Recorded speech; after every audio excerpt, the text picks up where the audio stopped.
আমাদের সম্বন্ধে কিছু মানুষের চিন্তা ভাবনা অত্যন্ত নীচ, অত্যন্ত ছোট লোক। তাদের মতে যেই পরিবারে দুটো, তিনটে কি চারটে মেয়ে থাকে, সেই পরিবারে বিষয় সম্পত্তি, ঘর দুয়ার বা এক্সট্রা কোনো উন্নতি করার কোনো অধিকার নেই। তাদের একটাই প্রশ্ন, কে দেখবে এত সম্পত্তি? কি হবে এত রোজগার করে?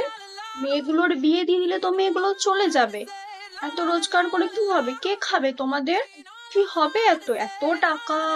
চিন্তা ভাবনা তাদের কাছে আমার একটাই প্রশ্ন, আপনি যত রোজগার করছেন, আপনার বৃদ্ধা বয়সে আপনার ছেলে আপনাকে দেখবে তো? তার তার গ্যারান্টি আপনি দিতে পারবেন? আপনার এত বিষয় সম্পত্তি করছেন আপনার ছেলের জন্য। লাস্ট বয়সে যদি আপনার ছেলে আপনাকে ঘর থেকে বের করে দেয়, বা একটা 150 টাকার খাটে একটা বাইরে চালার মধ্যে রেখে দেয়, তাহলে আপনার তো বিষয় সম্পত্তি করে কি লাভ?